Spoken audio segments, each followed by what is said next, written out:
This is program number 1061 of the Lunchroom. I'm your host, Calixte George Jr. Now, in addition to FM radio, 101.1 FM radio, you can also get us at YouTube. Check us out there. Of course, it's just an easy YouTube search for Radio Caribbean International, and you can follow us online. Of course, if you want to call in to tell us what's on your plate today, the number to do so is 452-3046. Again, 452-3046. That's the number to call in if you want to tell us what's on your plate. You can also message into our WhatsApp number. That is 724-0008. Again, you can call in or message in via WhatsApp. If you got that app, it is 724-0008.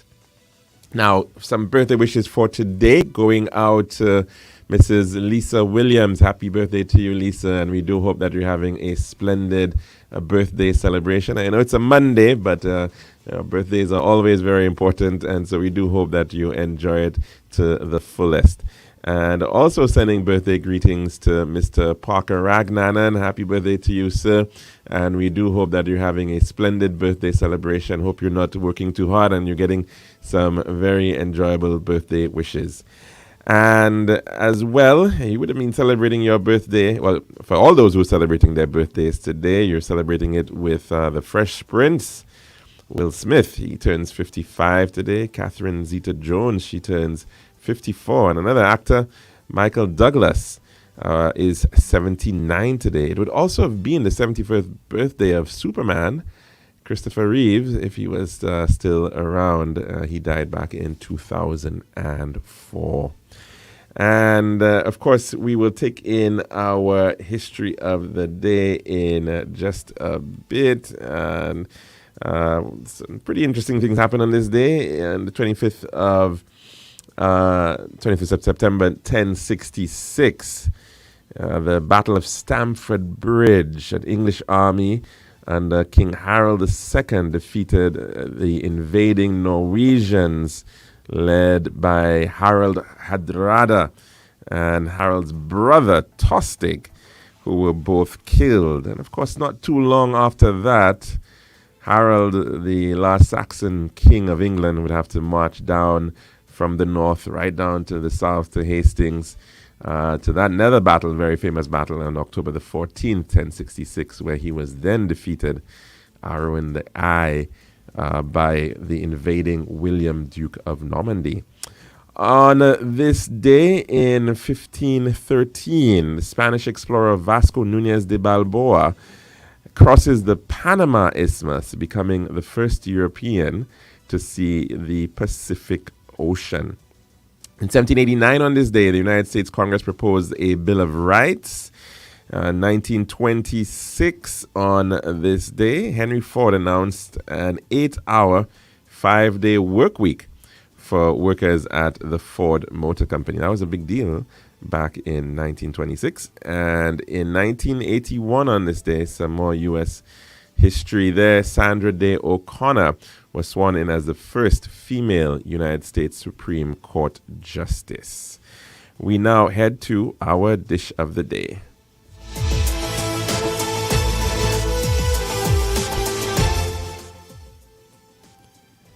The Daily Dish is brought to you the kind compliments of our good friends at Tiles Plus. One tiles for your home, I see. Bathroom, kitchen, pantry. Need tiles for your balcony. Come down to Tiles Plus, satisfaction guarantee. Tiles Plus, Tiles Plus, Tiles Plus. Big tiles with unbeatable cost. Customer service, A+. With all kind of tiles, come down to Tiles Plus. We also glad gasway and vanity. Books, doors, you'll see. Come down to mind nobody. We got the best tiles on island. Trust me. We are located Land Street in Castries, Bosses Jugos Lanes, and Slack Street in Beaufort. Telephone number 453-7930. Serving now, the Daily Dish. And welcome back to our program for today here at the Lunchroom. A very interesting little piece of history that we didn't mention in our dish of the day today. The 25th of September 1939 was actually the formal end of World War I.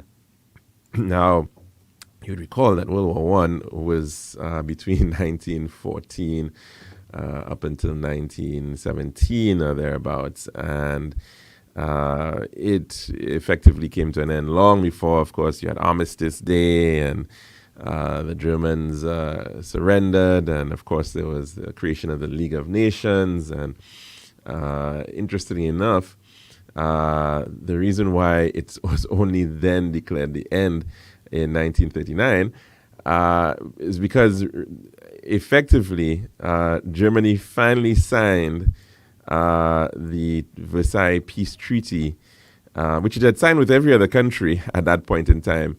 It only then signed it with the Kingdom of Andorra. Andorra was forgotten in the list of countries that it in fact had to sign that treaty with. And it's quite interesting, of course, because it's that small little country in the mountains, the Pyrenees Mountains, between Spain and France, sharing a border with both of them.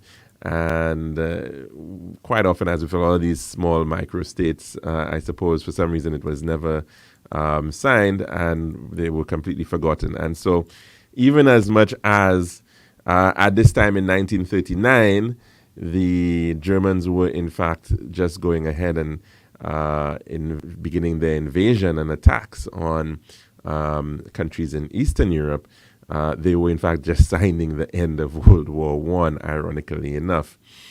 And what is interesting about that, of course, is that it's so very easy, when you're small, you're forgotten. And that is sometimes our challenge as small island developing states as well. In fact, Andorra, ironically enough, was the country that whose leader spoke just before our very own Prime Minister went to the podium, to the rostrum at the United Nations General Assembly. And interesting feedback that you're hearing from a lot of people that you're interacting with, that, they were quite surprised at the strength of the language that was being used by Prime Minister Philippe J. Pierre, really, challenging and putting on the spot, the developed world on so many critical issues of the day. Now, of course, the challenge that we have, especially with the institutions like the United Nations General Assembly, is that for a lot of times, as had been said by the Prime Minister, it feels like it is, in fact, just a talking shop, and that there are not actual actions to back up the promises and the lovely words and policies that are sometimes pronounced by many countries, by many world leaders.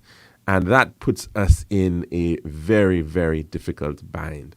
And one of the issues, of course, that we continue to lament, certainly right here in St. Lucia, certainly right across the Caribbean, and of course, even right now, when we look at the devastation in places like Haiti, and we think back to the devastation of civil wars that occurred in so many Central American countries over the years in the 70s and 80s, that the reality is that these countries don't produce arms, they don't have weapons of their own, and largely these guns are coming from beyond the shores of these countries, and effectively people are being armed. People are finding weapons in their hands and are, for whatever ideology or the other, are being sent into situations, or they're being placed in situations where they don't even know how to properly use many of these firearms, and they are now engaging in warfare amongst themselves. They are killing themselves. They are killing their brothers and sisters effectively, quite often over very, very spurious ideas or conflicts, which really at the end of the day make absolutely no sense whatsoever. Over the weekend, I watched a very interesting, or began watching. I didn't actually get to finish it. A documentary on, again, this whole idea of Holocaust and what occurred during World War II, where ordinary German citizens, and in fact, the name of that documentary is called Ordinary Men, based on a book done by a historian, and also based on a lot of research that has looked into the whole idea of mass murder and mass killings, and how those actually come about, how it is possible that you can get ordinary people to go out and end up killing thousands, if not millions sometimes, of people. And you would think, because we quite often hear about the Holocaust, and you would recall that about 6 million, an estimated 6 million Jews were effectively killed during this period of what effectively was an attempt to annihilate, to exterminate a set of people. Now, those were not the only people that were being killed, that we should also mention, because there were a lot of others that the Nazi Party targeted, including what we would call gypsies or Roma people. They would kill clerics. They would kill anybody who was, of course, against their philosophies or spoke out against their ideologies. They would certainly kill them. But of course, their principal target in the attempt to, and of course, in very many of these situations, you've got to have some enemy, right? And that was the identified target, the Jewish people. And so how do you get so many people to actually be killed? It's a really horrendous undertaking when you think about it, to try to annihilate an entire race of people. And we quite often think, and we hear about things like the concentration camps and the gas chambers. And that is what occurred eventually later on down during the period of World War II, because it was just so difficult. It was they didn't have enough ammunition almost to undertake such an attempt at this point. They didn't even have the psychological willpower because the impact that this was actually having on individuals by that point. So the gas chambers, they came later on. But even so, even though they came very late, and they were very, very, well, you could say very effective killers because of how they managed to kill so many people at a very rapid rate towards the end, only about half of those individuals were actually killed in that way. About 3 million people. Another million died as a result of starvation, as a result of overwork in these concentration camps where they were used for labor in mass mega projects of the time, for instance, where they would be engaged in infrastructural projects, because that was one of the great things about a lot of these ideologies. They were very big on, just like fascism, on major national projects of legacy and grandeur. And so many people died in that way too. But they also point out very clearly that nearly 2 million people were actually killed by the gun, right? And by firing squad, by one human being literally having to point a gun at another human being and actually kill them. And that is, of course, not a very easy thing to do. And when we think about this issue of killing, quite often we're hearing about these killings that are happening right here in St. Lucia. But this is what was occurring at that time.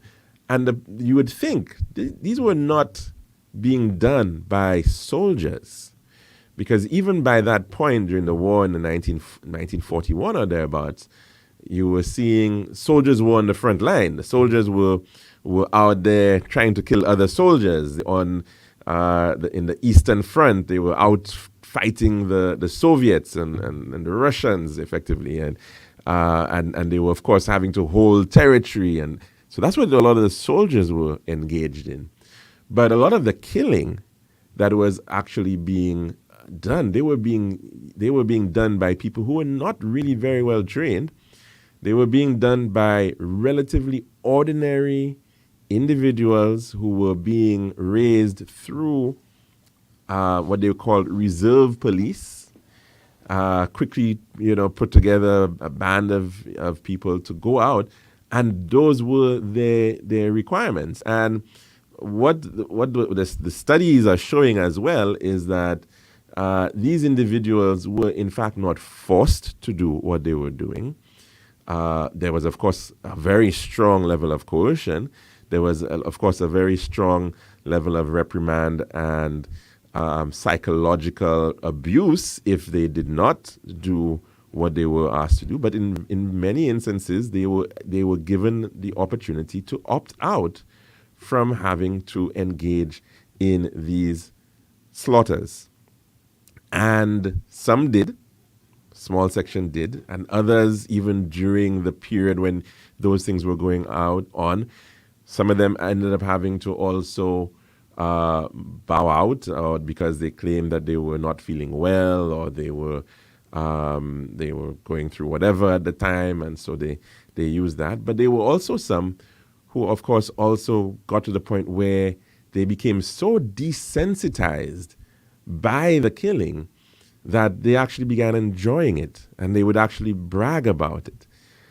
And you then end up with situations where people will literally engage in mass slaughter. And some of these divisions, these battalions, ended up killing tens of thousands of people, of human beings, who quite often, as the case would have been, these were not people who were only very distantly connected because they were coming from other countries or whatnot. There were no connections. In some instances, they were actually killing people who they knew from their own cities, right? From their own places that they lived in.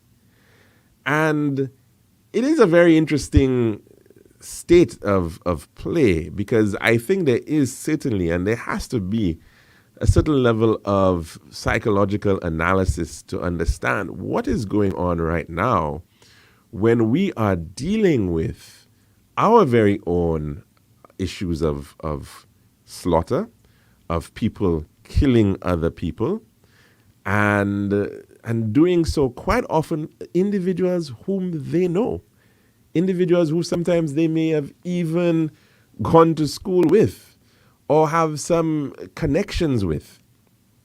And the fact that we're even dealing with now the issues of killing people in the midst of children, and of course we saw what happened in Vieux-Fort some months ago, where a toddler was in fact killed in this entire matter. Again, very interesting lesson coming out of this whole extermination of the Jews, that there were in fact some of these police, these reserve police, who were undertaking these executions, these murders, who they preferred, some of them in their minds, they preferred to kill the children, because in their minds the children would not survive if they didn't have their parents, so therefore, in other words, they were doing some sort of good deed. A very perverse thought, of course, but in their minds, that is how they justified the actions that they were taking. And so we have to now begin to see, when we're seeing some of these actions happening right here in our country, where effectively we quite likely have people who have become desensitized to killing. When you're dealing with the number of homicides that we are dealing with right now, clearly, you have serial killers on our hands. We must have some serial killers on our hands. And the question is, how are these people getting to that point? How is it that they are engaging in those acts, and then no doubt they're probably still on the block or at some point in time meeting with other people and engaging and living a normal, ordinary life. And we think it's very impossible, but what a lot of the research has been showing in the case of what occurred in Germany back in that time was that these were, again, ordinary people. And these were not just people who were mindless and had some sort of special needs or anything of the sort. No. A lot of these people were very, very well educated. In some instances, I think there was a gentleman who had a double doctorate, who was the head of one of these killing battalions, and quite often they showed no remorse. And in dealing with this issue, of course, is how do you deal with the issue of justice? How do you deal with the issue of loss? Because you clearly also have in terms of the victims and the people who are being left behind, the people who are mourning and having to come to terms with the absence of justice in so many of these cases, it becomes very, very, very worrisome. And we then have to see, well, what kind of impact is that having long term on our society at this point in time? Because no doubt about it, it is so difficult to deal with grief. And we see, for instance, today there was the funeral of Deacon Winston Taylor, and may his soul rest in peace. And it was so wonderful to see an individual, a son of the soil, who contributed so much to his country, his upbringing, his children, of course, who are all very successful and what they've been able to achieve in their own very pursuits, and what he has done and what he contributed. And it's quite often sad that we can see individuals who've lived their lives, who are getting up to the point of in their 80s, and who can die from natural causes. Over the weekend, I was also at a 40th birthday party, and as part of the conversation, there's some people there, and some guys were pointing out that, right now, our generation, we are likely to live shorter lives than our parents, the generation before us. And of course, one of the big issues that was being raised was that of crime. Here we are right now, living in a society where, in general, we should be living longer, better lives. There's no reason why we should not be, because you've got better healthcare systems compared to 60, 70 years ago. You have cures for so many other diseases and things that killed people back in the 1950s, in the 1960s, in the 1970s. We've got vaccines that they didn't have before. We've got so many other things that protect people that we didn't have. There's a lot more abundance of food and whatever the case may be, albeit I know what people may say, everything in moderation, yes, rightfully so, but there is that opportunity. People are not dying of malnutrition. They can, in fact, live healthy lives if they so choose to do so. And in principle, people should be living longer lives. But unfortunately, what we are seeing is that we are taking it upon ourselves for whatever psychosocial issues and are engaging in self-destruction, in killing ourselves. And that is a serious issue that needs to be looked at, studied, analyzed, so that we can certainly understand the challenges that are at play and to ensure that we can extricate ourselves or realign our trajectory away from where we are headed, which is effectively a society that is seeming to implode, a society that is seeming to want to cause harm and injury upon itself. And the authors and the persons who have been doing a lot of this research looking at the matter of the genocide of World War II and the Holocaust pointed out that everybody can become a killer, right? Anybody can find themselves in these sort of situations. And so we have to understand those risks. We have to understand how people are placed in some of these psychological quandaries, these decision trees, junctions that they find themselves in, and to ensure that they can, in fact, see how they can remove themselves from those situations. So there are a lot of lessons to be learned, and I think in today's world, we have far more than is necessary to be able to solve these challenges that we find ourselves with. But of course, it needs clear action, it needs research, it needs science, it needs to be studied properly, and it needs appropriate action in terms of the necessary conditioning, the necessary education, the necessary programming to be able to ensure that our society can get away from this desensitization, because that's a major part of it. How we can very easily, in a society, become desensitized to the loss of life.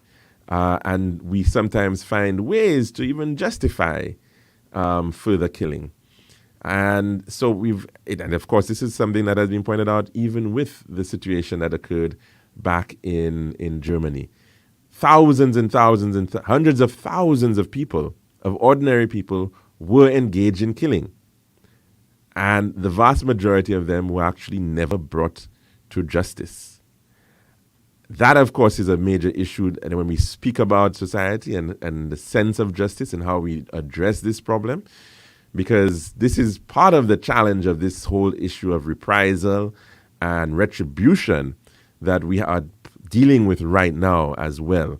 And so the issue of justice and how justice can be achieved is also another major pillar upon which we have to think and put our thinking caps on to ensure that we can get some conclusion to. So that's our dish of the day. I believe we're almost already due for our weather report, which I believe is available. So we're going to take in our weather report for 12 noon, and then we'll come back to take in some calls. This has been The Daily Dish.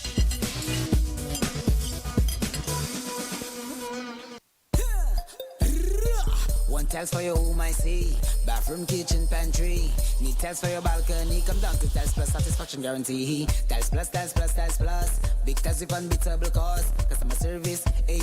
With all kind of tiles, come down to Tiles Plus. We also glad that's and vanity. Box, doors, you'll see. Come down to mind nobody. We got the best tiles on island. Trust me. We are located Land Street in Castries, Bosses, Grozile, and Flag Street in Beaufort. Telephone number 453-7933. And the latest weather report is brought to you by Flow and Island Style Tile and Bath. Hurricane season can be unpredictable, but your business doesn't have to be. In the face of adversity, you need a partner that goes above and beyond. Choose the path of resilience and certainty with CNW Business. Through disaster recovery as a strategy solution, CNW Business will safeguard your critical data, maintain seamless communication channels, and help you bounce back faster than ever before. Visit our website, cwcbusiness.com/myopenbusiness to learn more. Remember, a safe business is an open business. The best diesel tires are at Island Style. Get into the festive spirit with our pre-Christmas style clearance sale. Starting now. We're slashing prices on a wide selection of high-quality tires, offering unbeatable discounts from 15 to 50% off. Enjoy huge savings now on our massive inventory of ceramic and porcelain tires for every need. We've got the perfect tires to make your home merry and bright. Don't miss out on this incredible opportunity to give your home a stunning makeover at jaw-dropping prices. Visit us today in Castries, Rodney Bay, and Viewfort, or call 450-451-453 Tile. That's 8453 today. Hurry down. These deals won't last long. Save money now. Only at Island Style.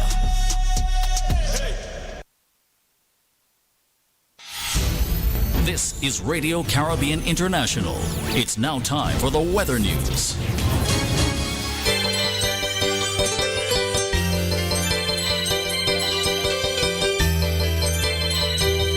And the latest weather report is as of 12 noon today, 25th of September 2023, and the forecaster is Avalon Shallery. Present weather at Urinor Airport is cloudy and hazy. Present weather at GFL Charles Airport is cloudy and hazy. Present temperature at Urinor Airport is 31 degrees Celsius or 88 degrees Fahrenheit. Last night's minimum temperature at Urinor Airport was 25 degrees Celsius or 77 degrees Fahrenheit. Relative humidity at Urinor Airport is 73%. Wind at Urinor Airport is blowing from the east at 20 miles per hour or 31 kilometers per hour.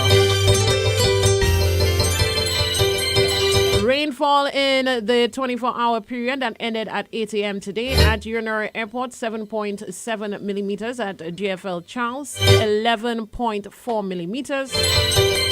Total rainfall for the month of September so far at Urinor Airport, 64 degrees. Let me take that again. At Urinor Airport, that is 64 millimeters. At GFL Charles, 61.3 millimeters.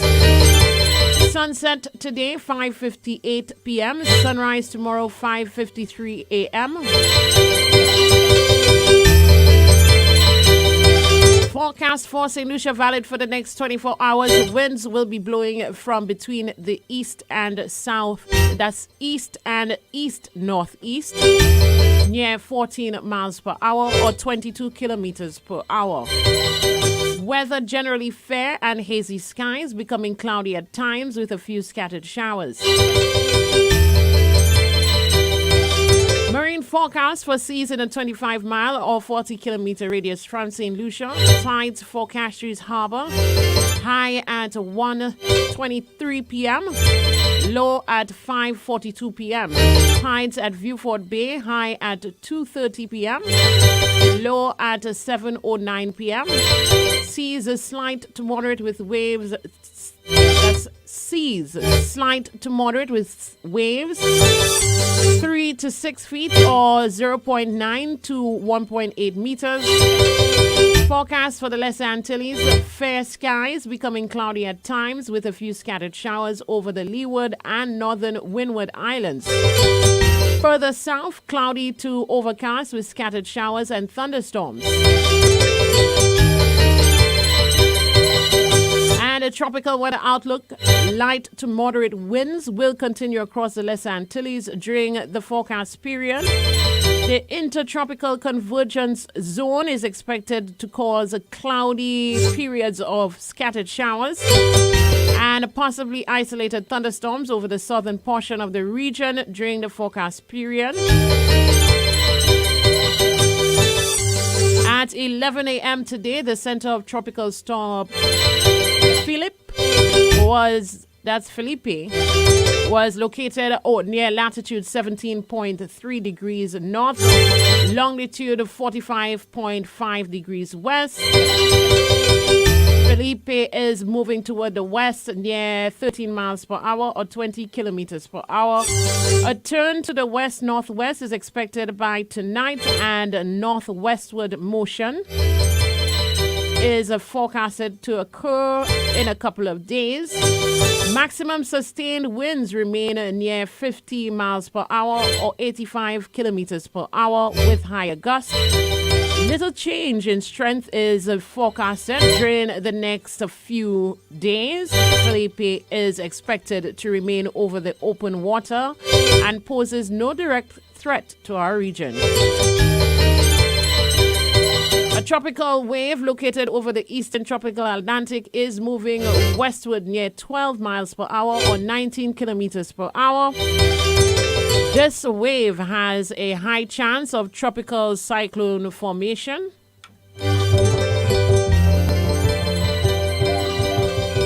During the next 7 days. And that there is the latest weather forecast for today, 25th September 2023. Saying thank you to our forecaster, Avalon Shalry.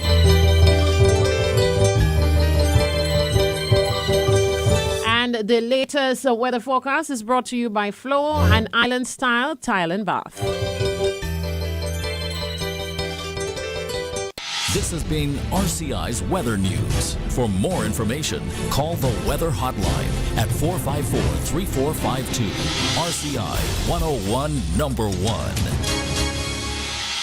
Hurricane season can be unpredictable, but your business doesn't have to be. In the face of adversity, you need a partner that goes above and beyond. Choose the path of resilience and certainty with C&W Business. Through disaster recovery as a strategy solution, C&W Business will safeguard your critical data, maintain seamless communication channels, and help you bounce back faster than ever before.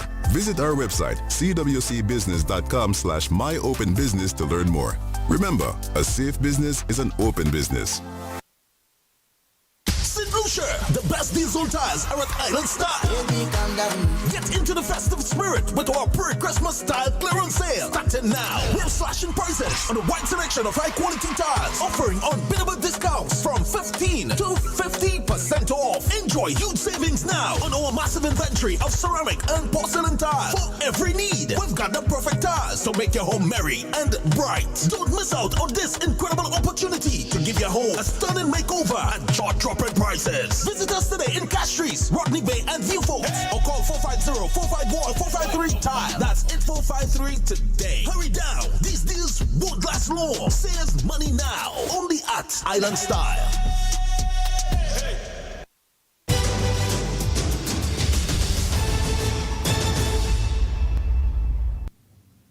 And welcome back to our program here at Radio Caribbean International. And of course, in addition to 101.1 FM, don't forget you can also get us online through our YouTube feed. Just search for the official page of, well, I think it's RCI, Radio Caribbean International on YouTube.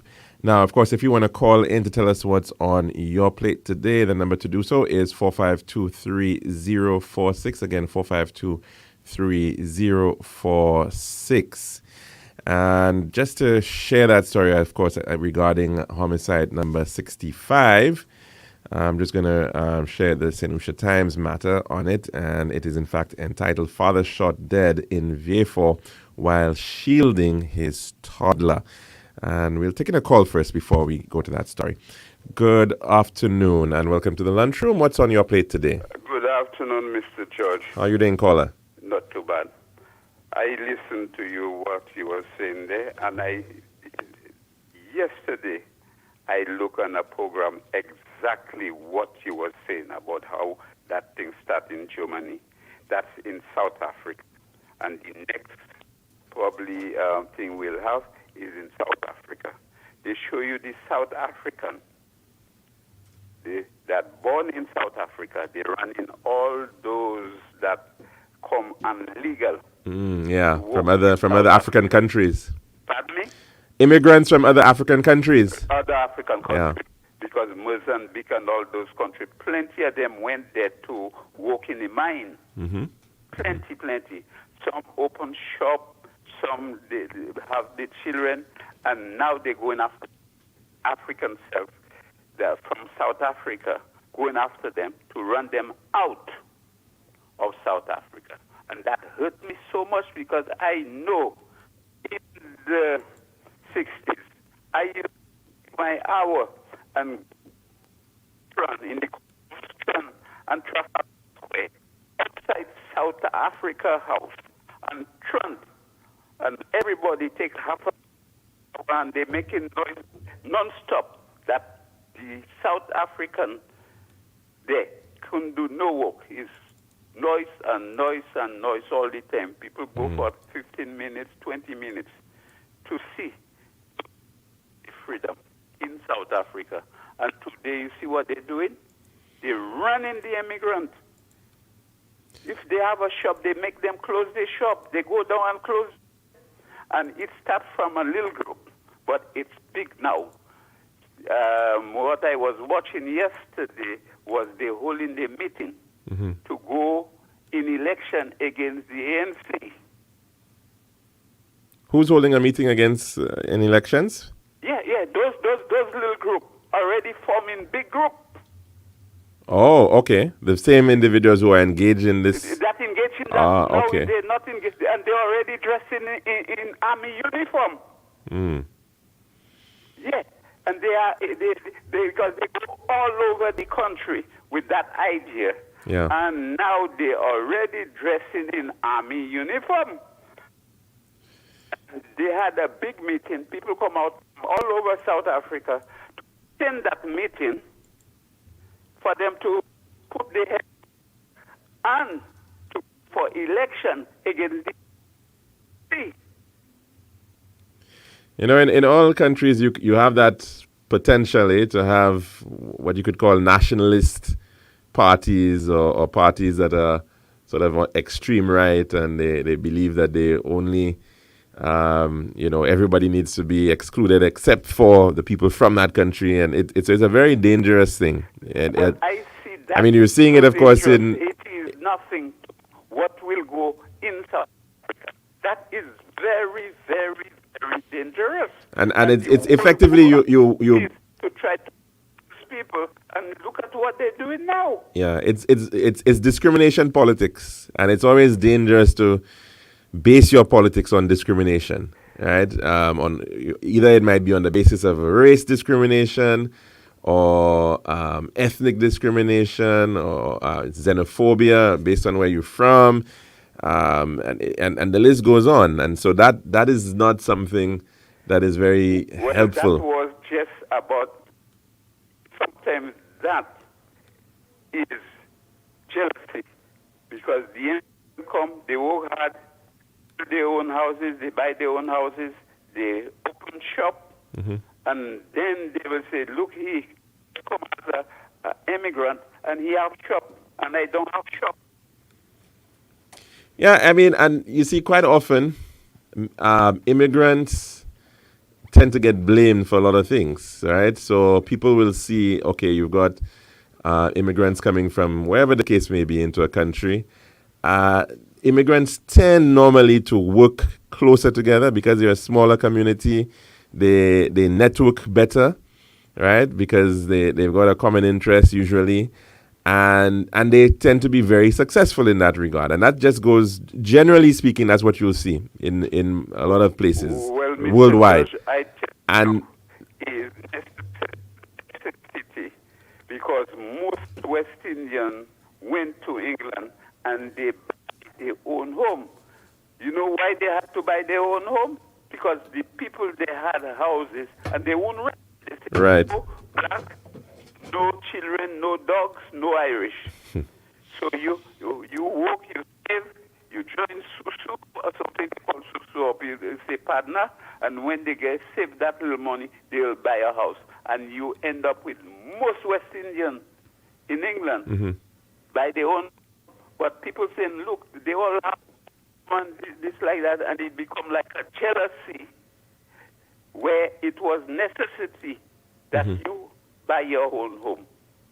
And exactly what I see happen in South Africa there. Those immigrants come, they had their own shop. Why you didn't save your money and now you're going after kick them out of South Africa?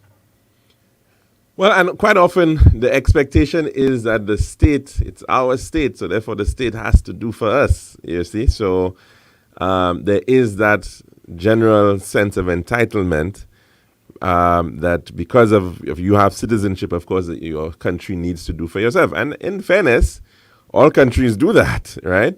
But it becomes somewhat problematic, especially when you have, I mean, even let's say a country like, especially the Arab countries, UAE and Saudi Arabia, they have very large expat communities which are doing a lot of certain aspects of the economy are dependent on.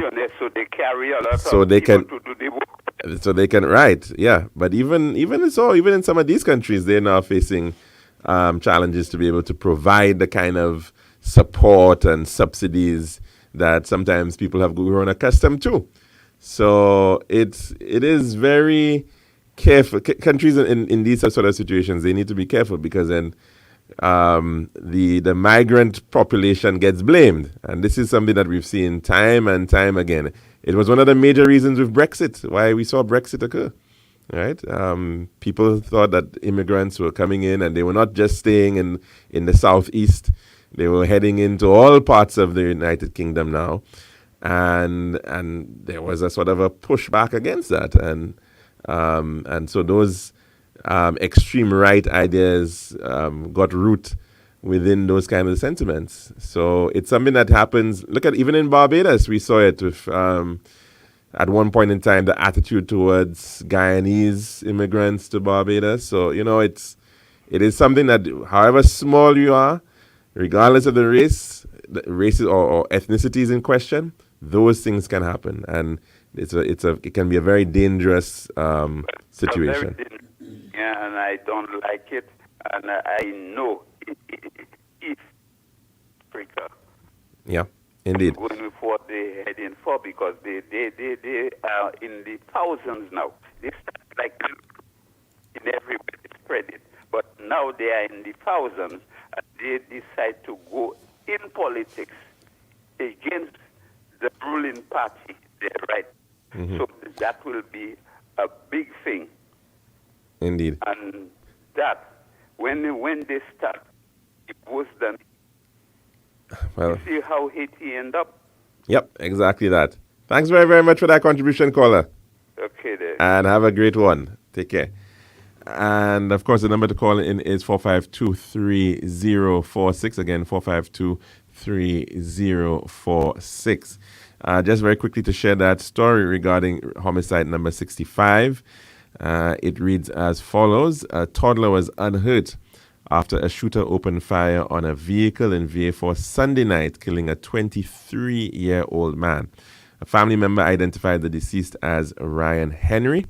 The family member told St. Lucia Times that Henry, the driver, and the child were in a Toyota vehicle when a masked shooter on foot opened fire and fled.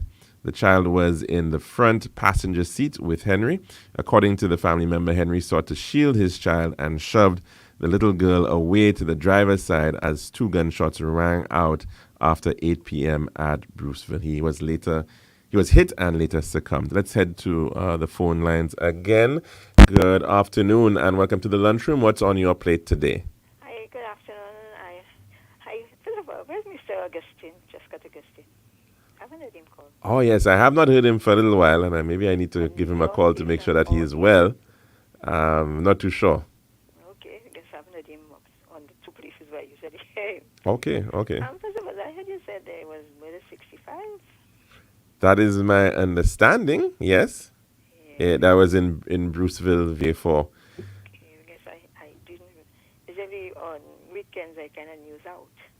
Well, that's when they usually happen, caller. This one happened yesterday. Yeah. So I read, and I really thought, things would have gotten the mindset and attitude of those guys, seeing sometimes even parents, their own children, their siblings are dying, that it would kind of soften their heart and change them. But it seems it's like a revenge thing that keep on going on, and it don't seem to be stopping at all. Mm-hmm. Yeah, it will take a certain level of approach that is not just it's not just about, how should I put it? It's not just about solving the case. Mm-hmm. That's one thing, looking at the evidence and solving the matter. I think we now need to be looking at the criminology, the psychology of what is going on, and because there are a lot of actors, a lot of players. It seems to be very much connected, right? They're recruiting, because look at what's happening with these children now on the loitering on the streets of the Castries. Mm-hmm. Thing I heard the minister say he's going to take some very, very serious steps. He'll be going to every secondary school, but I don't think he should go by he alone. I think he should bring a policeman with him, at least, to let those children know what can happen, the consequences of the things that they're doing. Because he alone go there, he'll be very hard on them. But they also need law enforcers to be there. They need guidance counselors to be there. Like a whole group to be there. Because what is going on with some of those trains? It's disheartening to see what's happening with some of your train. Mm-hmm. And some of them, as I was saying somewhere, it's a fact that some of those trains, they don't have no kind of guidance. They loiter because what do they go home to? Sometimes go home, there's no one at home. Sometimes they go home, it's a home sometimes of constant abuse or constant quarreling. So they might as well stay. They're very angry, they're aggressive. You will walk around sometimes, although I'm close now, and they're children, they just will just be hanging around, having fun, talking, laughing, and all sorts of things. But they have some of them, just the whole attitude. You just pass, you just maybe bump into one of them, the anger that come out of them, they need to try and work on those things. And I feel as he said, he will be going there. I heard the Hardicanat Ministry of Equity will be having, I think, 12 centers for after-school programs. Okay. Yeah, they're already trained. There's going to be a supervisor and 3 facilitators, and they have already placed 12 of them. I'm hoping that at least some of them would get somewhere to go.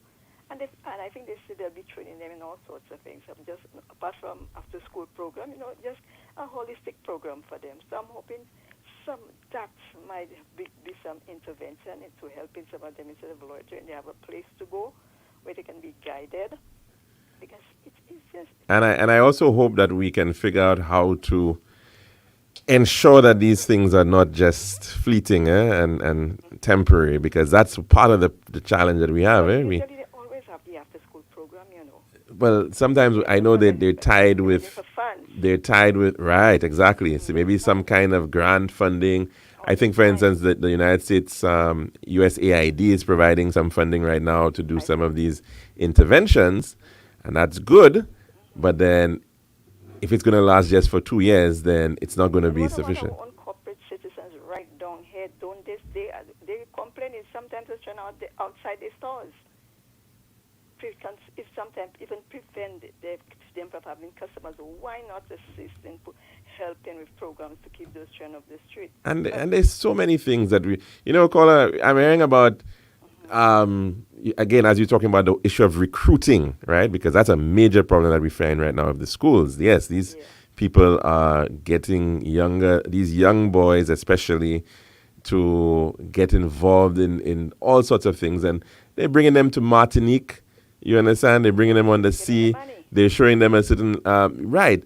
Now, you therefore have to be creating these types of programs to begin to think, well, how, they were, even just today, for instance, at Deacon Winston Taylor's funeral, they were mentioning how he was a member of the Sea Scouts at St. Mary's College.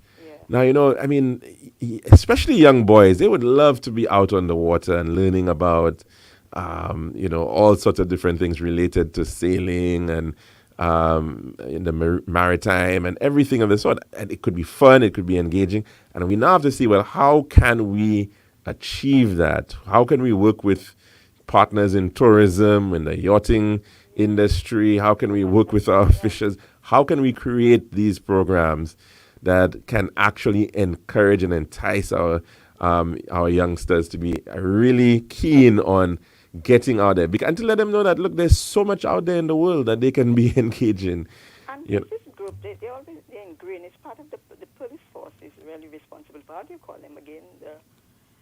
The younger, they recruit both boys and girls. They train them like, they're out there when there's, but I cannot remember the name. I think they're over 20 years old now, The cadets? The police force. How do you call them? The cadet corps? Yeah, the cadet corps. But, Oh, they're almost 100 years old now, actually. Yes. Something with the cadet corps. I've had young boys that have joined the cadet, of young boys that joined them.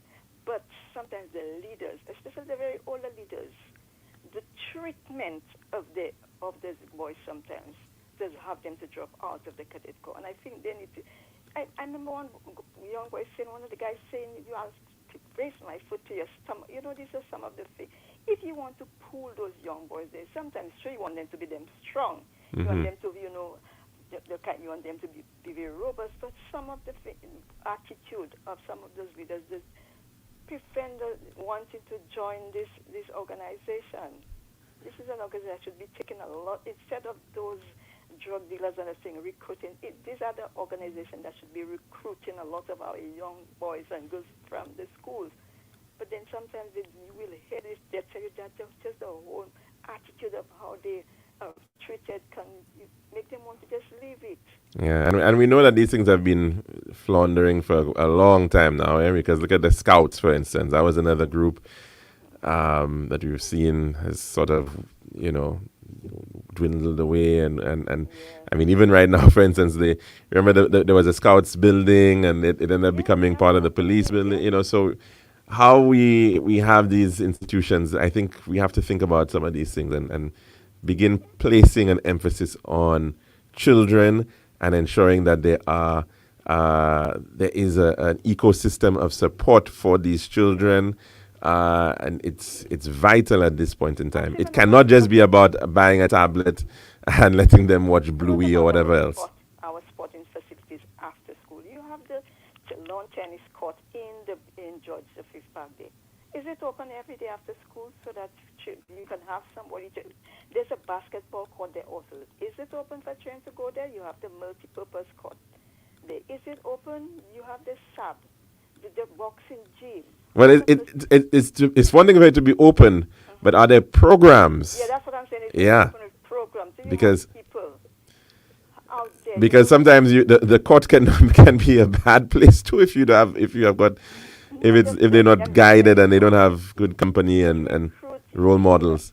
But there are people that are willing to do that, There are people that are there's this guy in Leclerc. He recruits so many young children, training them on a Saturday and after. Are you talking about flying? What's that? He was a bus driver? No, another guy. Oh, another one. Okay. And imagine on a Saturday, he would, after training and food, everything, he'd even give them the little fruits to eat. And it was like he was determined to do that. Right now, I think he's doing it at the SAP playing field, but he used to do it with no assistance or help. And when you have a lot of those people out there that are willing to give their free time to doing that, give them some kind of stipend, or give them some, because I'm sure there's some people willing to do it with the tennis court, with the basketball, with the, but they need to get some kind of assistance or stipend to help them to do those things, motivate them to, because they are willing to do it, but they don't seem to get any help. And these people could take a lot of our children off the streets and have them guided. Indeed, caller. Indeed. And the idea of a national youth service is another one that has been touted for a very long time. And in terms of how do you put together a program that looks at all your co-curricular activities and getting them into this idea that, look, this can actually benefit you. They can see it as a path. They can see it as a means by which they can, once they're getting involved, they can see the benefits that can come from it in the long run. So that's another major part of it. So it's not just, well, okay, I'm just playing this as a hobby or doing something as a hobby. It actually can lead to something long term. National thing as compulsory in all schools. After school, all children should be engaged in some kind of how do you call them there? Extracurricular, co-curricular, yeah. Yes. I think so too, caller. To be honest, I think it's getting to that point where you've got to. Yeah. It needs to be regimented to some degree, structured, in fact. Yeah. Thanks very much for that contribution, caller, and have yourself a wonderful day. And unfortunately, we are pretty much almost out of time here. Of course, in the world of sport. Just very quickly, congratulations to the Guyana Warriors. They came out on top of the Caribbean Premier League last night. Wasn't a very good night for Trinidad and Tobago. It was actually holiday over there, Republic Day, but certainly it didn't seem as if the support was with them. And so, of course, but they still did very well in terms of getting up to the finals.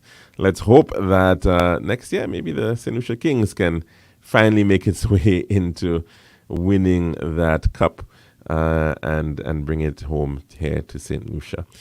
And now, of course, that's all the time we have today at the lunchroom. Back again tomorrow, God willing, for another program. We do hope that you can join us for that. I'm your host, Calixte George Jr., saying goodbye.